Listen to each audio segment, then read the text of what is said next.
եւ խուլիգան վարքագիծը Գյումրիում ուղղորդված էր հենց Նիկոլի կողմից, երբ որ իրենք արդեն իմացել էին, որ Գյումրեցին ոչ է ասել քայլիստներին, եւ նրանք հավաքել են ընդամենը 37% մոտավորապես ցայն, լիակատար է 37% չէ, ենթադրաբար իր ամենամտերիմես ուրեմն քոչվորներից մեկին հրահանգել էր իրեն հենց այդպես պահել Գյումրիում, որ գյումրեցիների ցույց տա, որ այ ես ձեր նկատմամբ այսպիսի վերաբերմունք ունեմ։ Ես այլ կերպ չեմ կարող մեկնաբանել այդ անձի վարքագիծը եւ քայլիստ դավաճանավողմակի ներկայացուցիչների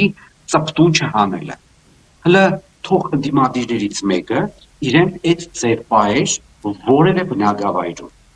Այդ մարդը մի քանի ժամ ուղղակիորեն ստորացրել է ոստիկաններին, արհամարել է իր գործընկերներին, տեսակ ինչ բառապաշարով, ինչ հայոյանքներ, բարձր հայոյանքներ լրագրողներին, սպառնալիքներ, այդ հարբած կամ ես չգիտեմ ինչ վիճակում պատտվել քաղաքի կենտրոնում ու այդ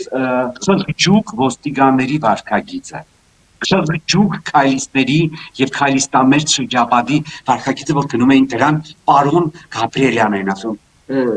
դա ինչ պարոն, ջոջող չէր նավակ ջոջող, Facebook-յան ինչ որ օգտատեր նախկիններին քննադատող, հիմա էլ իշխանության եկած եւ այսպիսի վարքագիծ դրսեւորող։ Եթե Նիկոլը այս կերպարին չպատժի, ուրեմն ես համարում եմ, որ ինքը հենց ինքն է հովանավորել այդ անմագարտակ անտաստիրագին, որպեսզի ինքը այդ խուլիգանությունը անի Գյումրիի կենտրոնում եւ ցույց տա գյումրեցիներին, որ այդ դուք մեր տեխնացուին դեմ գնացիք, մենք էլ այսպես ձեզ պատժում ենք, ծաղրում ենք եւ վիրավորում ենք։ Այլ տարբերակ ես չեմ գտնում։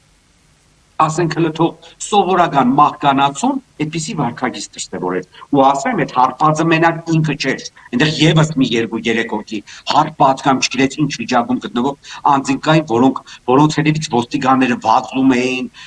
կարգ էին հրավիրում, չգիտես ինչ էին անում, լավ, հետո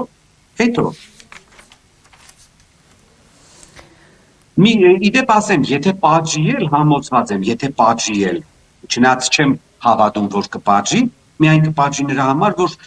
նավակ ջոջող մագանունով այդ կերպարը բացեց ինչ որ քաղաքարտեր, ասեց ինչի մանդատս հետ վար տնեմ, եթե 26 թվին իշխանափոխություն է լինելու։